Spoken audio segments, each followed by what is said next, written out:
আমরা চাই যারা আমাদেরকে ব্যবসায়ীদেরকে সরকারের মুখোমুখি আজকে দাঁড় করিয়ে দিচ্ছে তাদেরকে চিহ্নিত করা হোক না। এটা অবশ্যই আমরা তীব্র নিন্দা জানাচ্ছি, কারণ আটকের পিছনে এখন পর্যন্ত কোনো কারণ দেখাতে পারেনি। ইভেন সকালবেলাও এখানে অস্বীকার করা হয়েছে যে পিয়াজকে এখানে তুলে আনা হয় নাই। পরে আমাদের লোক সমাগম যখন বাড়ছে এক পর্যায়ে তারা আসলে এটা স্বীকার করতে বাধ্য হয়েছে যে না, তুলে আনা হয়েছে, কিন্তু এটা কী কারণে অ্যাটলিস্ট তুলে আনা হয়েছে এটার সঠিক ব্যাখ্যা কিন্তু এখন পর্যন্ত দেওয়া হয় নাই। বলা হয়েছে যে এটা একটা কূটনীতিক এরিয়া, আপনারা লোক সমাগম নিয়ে একটু দূরে সরে যান, আমরা 1-2 ঘন্টার মধ্যেই হয়তো ওনাকে ছেড়ে দেবো আর কি। তাহলে এই যে একটা মানুষকে হঠাৎ করে রাত্রেবেলা কোনো কারণ ছাড়াই আপনি তুলে আনলেন, সারাদিন এরকম করে ব্যবসায়ীকে হয়রানির মধ্যে করলেন, উনি কোন বিক্ষোভকারী, উনি কোন আন্দোলনকারী না, ওনার বিরুদ্ধে কোনো রাজনৈতিক ট্যাগ আছে, শুধুমাত্র একটা ব্যবসায়ী প্রতিনিধি হিসেবে ওনাকে আজকে অহেতুক একটা হয়রানির মধ্যে ফেলা হয়েছে। সাথে সাথে আমাদের এই যে বিশাল জনগোষ্ঠী ঢাকা শহরে আজকে দেখেন মোবাইল বিজনেস কমিটির সমস্ত দোকান কিন্তু বন্ধ। সো এক প্রকার ব্যবসায়ীদের জন্য, ইভেন কাস্টমারদের জন্য কিন্তু এটা একটা বিশাল হয়রানি।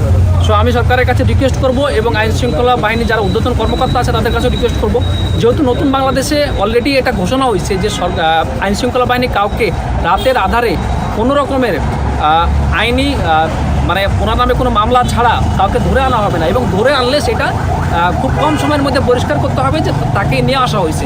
তারপরেও কেন আসলে আজকে এরকম হলো আমরা খুব হতবাক।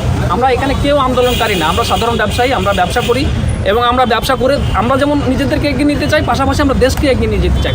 সো আজকে দেখেন আমরা সাধারণ ব্যবসায়ীরা এখানে প্রায় 2 থেকে 3 হাজার মানুষ সকাল থেকে অবস্থান করতেছে। এটা যদি আজকে ব্যবসায়ীরা না হতো, অন্য কোনো সমাজ হতো, তাহলে অলরেডি একটা বিশৃঙ্খলা তৈরি হয়ে যেত। কিন্তু দেখেন সকাল থেকে আমরা আজকে সন্ধ্যা পর্যন্ত এখন পর্যন্ত কোনো ধরনের চুল পরিমাণ বিশৃঙ্খলা কিন্তু এই রাস্তায় হয় নাই এবং ইনশাল্লাহ হবেও না, কারণ আমরা বিশৃঙ্খলকারী না। আমরা চাই যারা আমাদেরকে ব্যবসায়ীদেরকে সরকারের মুখোমুখি আজকে দাঁড় করিয়ে দিচ্ছে তাদেরকে চিহ্নিত করা হোক, ব্যবসায়ীদেরকে বাঁচানোর সিদ্ধান্ত নেওয়া হোক। আমরা সাধারণ ব্যবসায়ীরা দেশকে এগিয়ে নেওয়ার জন্য এখানে আসছি। আপনি হয়তো বারবার বলতে পারেন যে আমি কেন দেশকে এগিয়ে নিয়ে যাওয়ার কথা বলতেছি। আমরা এমন একটা জিনিস নিয়ে ব্যবসা করি যে জিনিসটাই পারে দেশকে এগিয়ে নিয়ে যেতে। মোবাইল ফোন বাংলাদেশের প্রযুক্তি খাতের সবথেকে বড় একটা জিনিস। সব মোবাইল টেলিযোগাযোগ যদি দুর্বল হয় কোনো দেশের, ওই দেশ কিন্তু যতভাবেই এগিয়ে যাক না কেন, মানে ওইভাবে পার্শ্ববর্তী দেশগুলোর সাথে কম্পিটিশন আসলে টিকে থাকা খুবই মুশকিল।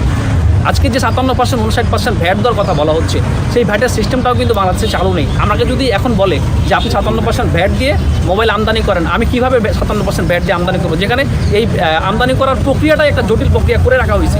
সো এই প্রক্রিয়াটাকে যতক্ষণ পর্যন্ত সহজ না করা হবে, যতক্ষণ পর্যন্ত মুক্ত বাণিজ্যের আন্ডারে আমাদের সবাইকে অনুমতি না দেওয়া হবে মোবাইল আমদানি করার জন্য, আমরা কিন্তু ভ্যাট দিতেও পারবো না, মোবাইল আনতে পারবো না।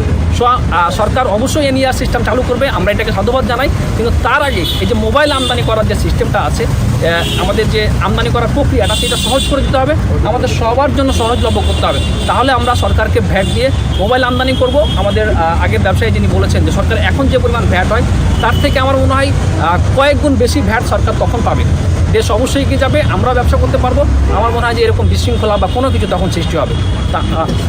তো আমার কাছে আসলে আমি লাস্টে সবার কাছে বিশেষ করে সরকারের ঊর্ধ্বতন কর্তৃপক্ষের কাছে রিকোয়েস্ট করবো যে এখনও সময় আছে, প্লিজ আপনারা আমাদের নেতাদের সাথে, মানে আমাদের বিজনেস কমিটির যারা উপরের মানে নেতা বলতে আমি এটা বুঝেছি, যারা আমাদের কমিটিতে আছে তাদের সাথে অ্যাটলিস্ট বসে হলো, সবার সাথে বসা পসিবল না, এই সিস্টেমটা কার্যকরতার সাথে বসে আলোচনা করে যে কীভাবে করলে সবার জন্য আসলে এটা সুবিধা হবে, এটাই চাওয়া আমাদের।